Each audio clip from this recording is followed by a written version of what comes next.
behind-the-scenes look at how we make movie magic. As you probably know, the word movie is a nickname for moving pictures. And in the early days of filmmaking, it must have truly seemed like magic. In the late 1800s, the Pettibone Brothers Manufacturing Company produced magic lanterns, like this one, which were widely used by traveling showmen, projecting images onto white backdrops. Imagine for a moment what that must have been like.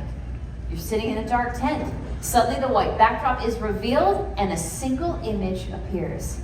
Then, when seen in the right order, in the right light, and at the right speed, those images seem to come to life to create a magical new world.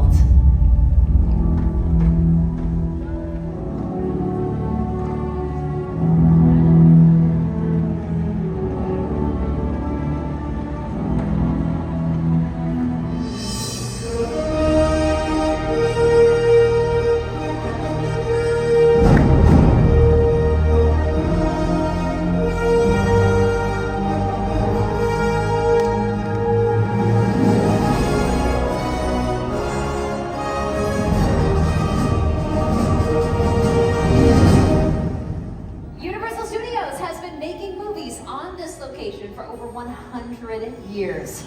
In that time, we turned out some of the most memorable film moments in Hollywood history.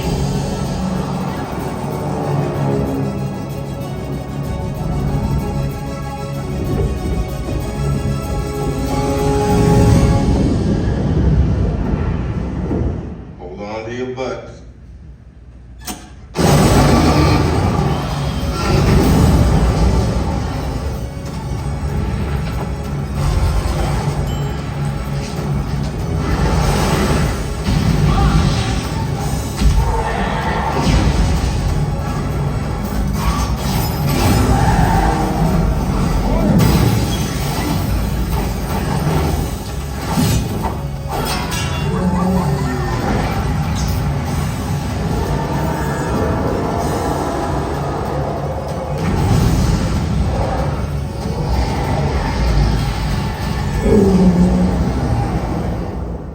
And now, please welcome my co-host, Ryan.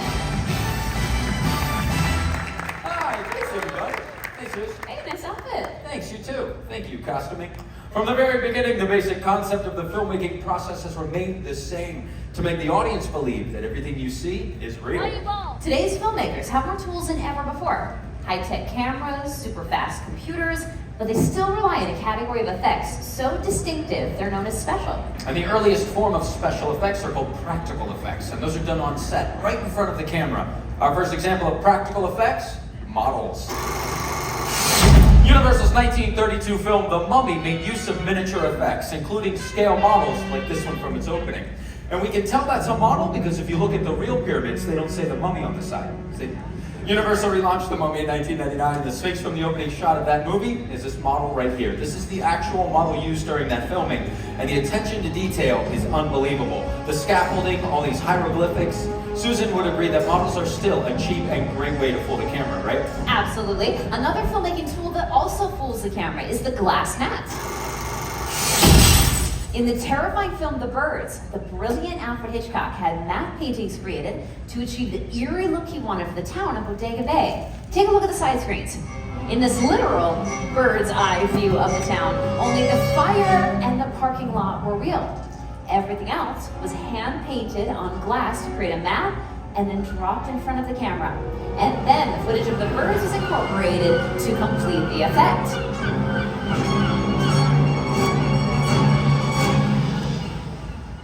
So we've shown you two forms of practical effects so far. First models and now the glass mat. And there's also a category of practical effects that involves performers and not just props. Practical stunts!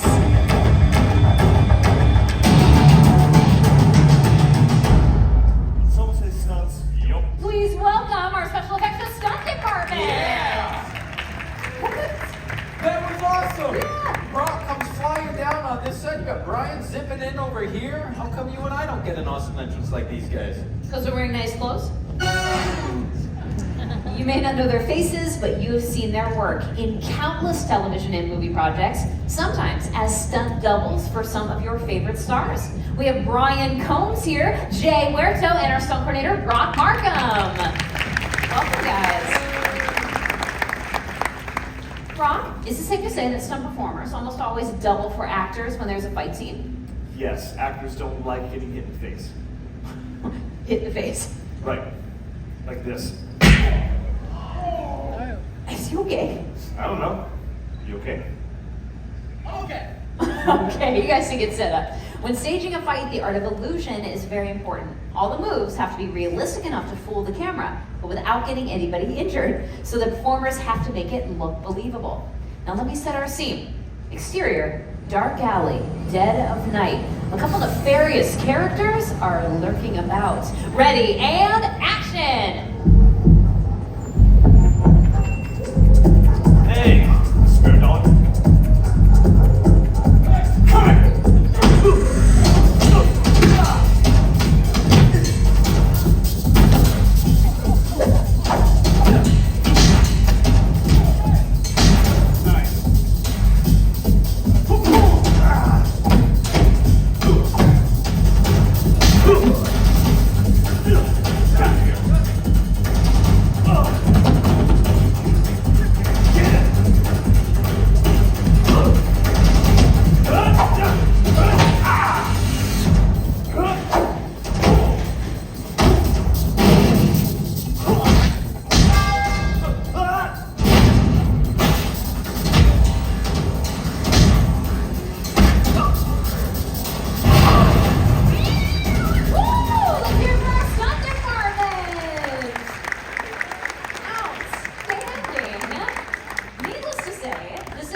That is correct, Susan.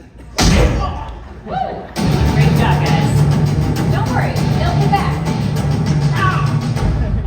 Did you notice the sound effects in that last scene? All those dynamic punches and dumpster hits. Ryan, what do we call those added sounds? We call that Foley. Now you might know the term Foley, which is the process of adding sound effects to movies after they're done filming. But do you know its origins? Jack Foley wore many hats, a silent movie director, writer of westerns, even a stunt double. But when he started doing sound effects for Universal back in the 20s, that's when he really made a name for himself.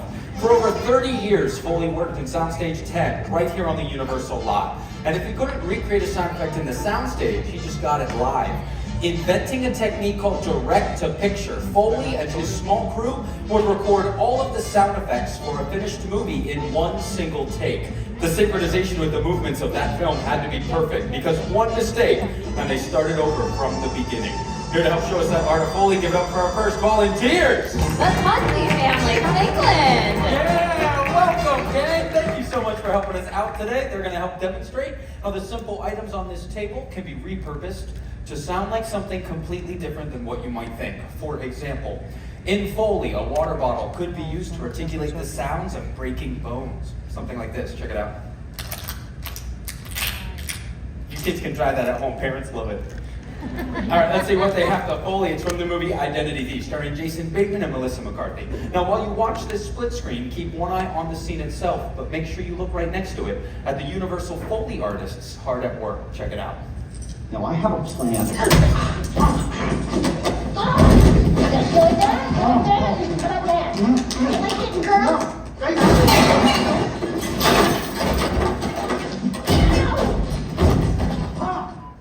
See, just like that, piece of cake, right, David?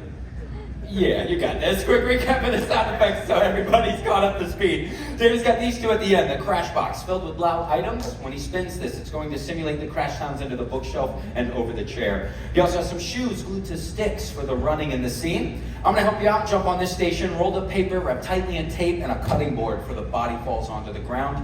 Seb, boxing gloves on sticks for that throw punch and the face smacks there, bud. Last but not least, Claire, the cowbell and the mallet for that panini hit to the back. And this is where things get a little crazy. Really use your imaginations, because these handcuffs are going to make the sound of handcuffs. Yeah, get ready. Speaking of ready, you all look ready. You want to give it a shot? All right, let's do it. I love it. I know my booth is ready, so let's roll sound. Sound speeding and action.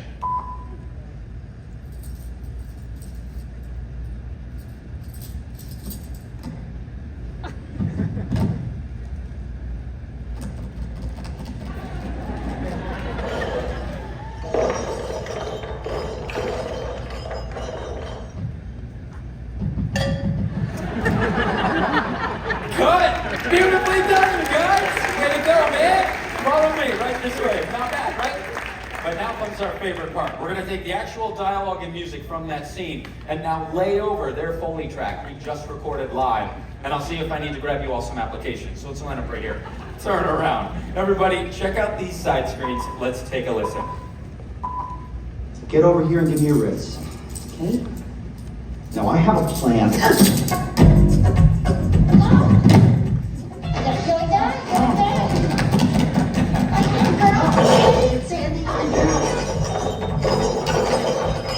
Nice. Big finish. Pretty. I loved it. Take a bow, you guys. Nicely done. Way to go. Right this way. Thank you so much.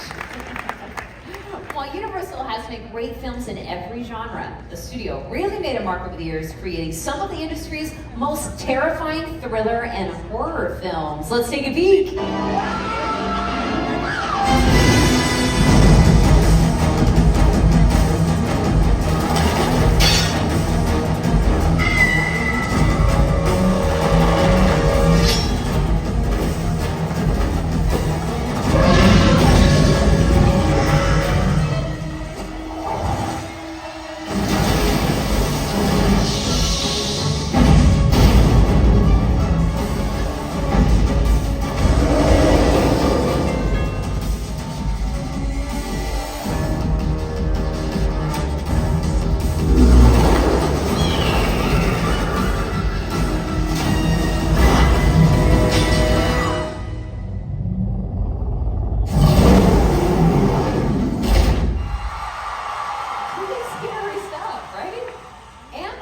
Through the use of very special horror effects. Emerging from the shadows just behind me are the stars of our horror family, some of the classic Universal monsters. We have maquettes of Dracula, Chucky and his bride, Michael Myers, Imhotep from The Mummy, Phantom of the Opera, and Mother Bates. The perfect setting for our next demonstration. Everyone, give a warm welcome to Natasha. Say hi, Natasha. Hi, Natasha. Natasha was picked for her very impressive scream. So Natasha, let's say that you were face to face with Norman Bates. Let's all hear how you would scream. Yeah! Way to go! Natasha, have you been murdered before? That was really good. No, not really? Not really. Yeah, okay. As you saw in that fight earlier, stunt performers have to have a very high pain threshold. So my question is, do you? Natasha, do you? Nice. Yep. This next demonstration involves movie blood. Does anyone know what Alfred Hitchcock used for movie blood in the original Psycho? Shout it out. Not corn syrup, not ketchup? Yes! Chocolate syrup, yeah. See, Psycho was a black and white movie, so they could use chocolate syrup back then. But nowadays, you're right, movie blood does need to be much more realistic. Thank you for giving us a hand. Literally! Now remember, kids, do not try this at home, okay? Try it at a friend's house. Exactly. Bye-bye. Yeah. Or put your right hand under the table, palm up so you get right to your vein. Okay, Natasha, ready? And Wait! Let's not use that dull machete, right? Right, Natasha, I'm totally kidding. I'm not gonna use a machete. I have a sharper knife. Perfect. Take a look at the side screens, everybody. Scream on 3, Natasha. 1, 2, 3!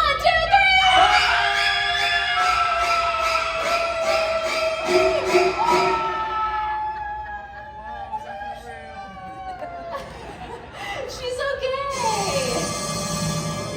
Actually, this is a classic cinematic horror technique, a Hollywood blood knife. Take a look. This is a false blade with a cutout for her arm that comes out of the handle, like that. Meanwhile, I'm squeezing movie blood from this fold back here so that it comes out of a tube right where the notch is, so it looks like it's bleeding right from her arm. Give it up for Natasha! Yeah! Oh, just a moment. Yes. Oh, man. Okay, she's gonna help me. You were great. I got blood on my fancy pants. I gotta change. You're gonna love your next outfit, Ryan. Natasha, you can come with me over here. We promised you a photo, right? So if you want to set up your camera, I will take your picture on our stage. It's the least we can do after that. Yeah. Perfect, perfect. Oh, sure. Let me pose you with our classic Universal monsters. You have a spotlight right here. You can stand in, Natasha, right there. And on 3, let's hear that scream. One more time, okay? 1, 2, 3!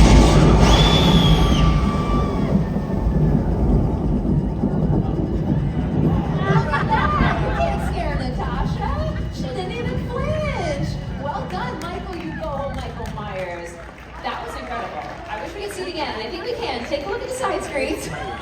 You look like you're having fun with Michael Myers. Look at that. Give it up for Natasha. One more time, everybody. Great job, Natasha.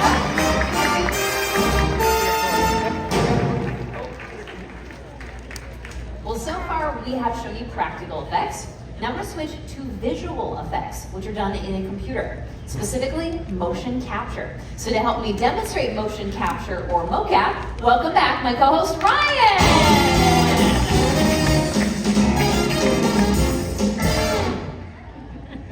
Yeah, this is happening, so here we are. Ryan, you're looking good. Thank you, Susan. We should hurry up. Okay, great. Let's activate our perimeter sensors, please. The dots that are on his suit reflect light to our sensors, which then goes into our... Sorry, sir. Okay, great. goes into our computer and captures their locations. So let's see the capture on our screens down here. Now the computer connects the dots on his suit and creates the digital skeleton that you see. Ryan, you can do a T-pose. Perfect. We always start with the T-pose to mark the beginning of each take. That way it's easier for us to remember. Ryan! Sorry, the suit is tight. We can tell. Okay, cool. Take your left hand, touch the tip of your nose for me. Good, and now your right hand. Right, let's do both arms again. We start with simple movements so that we can calibrate our system. And you can relax your arms. Next, we do full body movements. Start with jumping jacks. Great, in a little bit, you can just jog in place. So digital animators will start with this skeleton. Then they can change the aspect ratio, add a wire frame on top. Finally, they can add skins. Using this technology, we can turn Ryan and his movements into anything that we want. So Ryan, we have turned you into a cuddly, friendly teddy bear. Oh, hi, I'm a bear. Aww, but you're not just any teddy bear. You are the star of Universal's Ted. Oh, sweet. Yeah, let's see some moves on Ted. Ooh, I got these moves. Oh yeah, let's see some more. All right, I got more. You ready, Susan? All right. Oh yeah, tell you what. Here's a little something for the ladies. Ryan, you channeled the inner Ted. Yeah, sorry about that. Hey Ted, what do you think of the show so far? That's why I watch these things. It's like a cool behind the scenes thing that you wouldn't know. Thunder Buddies, Ted? Thunder Buddies for life. Aww. Let's hear it for Ted and Ryan.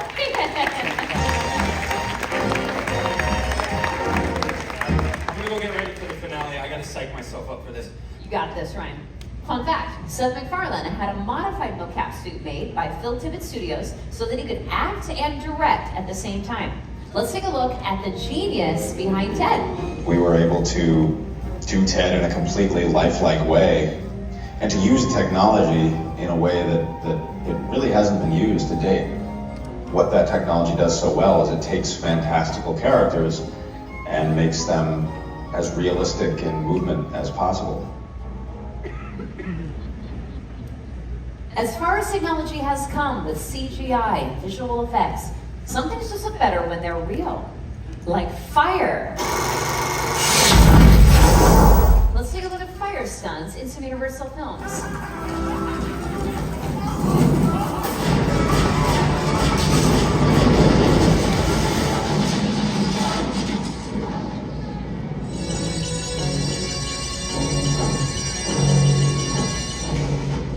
One of the most exciting and dangerous aspects of filmmaking is undoubtedly a fire stunt. And we're going to bring back out our top-notch stunt department to show you how they execute a live fire burn. Ryan in the center is the performer. We will be setting on fire. We have our coordinator, Brock and Jay, acting as our safeties. Now, if you look at Brian's face, you may be wondering, is he so nervous that he's sweating profusely? That is protective fire gel that he's got on all of his exposed skin areas. You ain't know what it's like if you miss a spot with sunscreen. Imagine if you missed a spot while on fire. Before we fuel, we check our extinguishers in case of an early ignition. Excuse me. We're ready to fuel. Jay, you ready? Ryan, you ready? Fueling. At the completion of the shot, Ryan will make his way to this fire blanket where he will be extinguished. At that point, we're looking for a thumbs up that he is okay. If Brian gives us a thumbs down, that is an alert to get our medical team involved.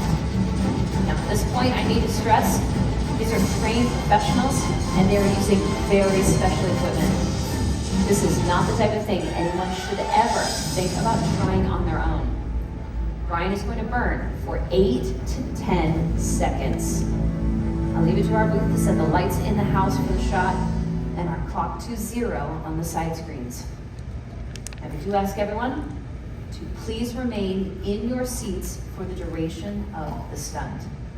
Whenever you're ready, Brock. Thank you. Jay, you ready? Ready. Brian, ready to burn? Ready. Ready and action. Lighting. You're lit.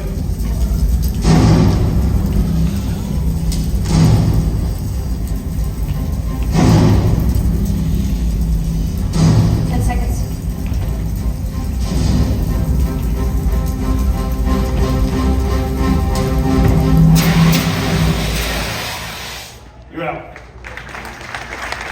He is okay, everybody! And you went for over 18 seconds! Keep it going for our stunt coordinator, Brock Markham, our safety, Jay Huerto, and the man we set on fire, Brian Combs! Well done, stunt department. Well, if you're not sure if that was real fire, if you're seated a little farther away, you can ask the folks sitting right next to the stage here. We can tell that was real, right? Okay. Okay. On All right, that Susan, note- let's hurry up and do this fire burn. I get nauseous when I get nervous. We gotta go. Right. We just did the burn. Oh, thank goodness. Hey, let's go one more.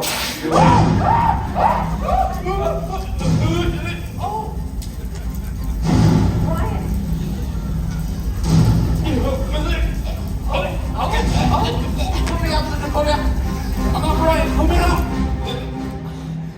You're out. Yeah! It's okay! What an adrenaline rush. It's okay, I was totally fine. I knew you were worried. Oh, I'm trained by the best. One more time for the amazing stunt department. That's right. And keep it going for all our volunteers in the show.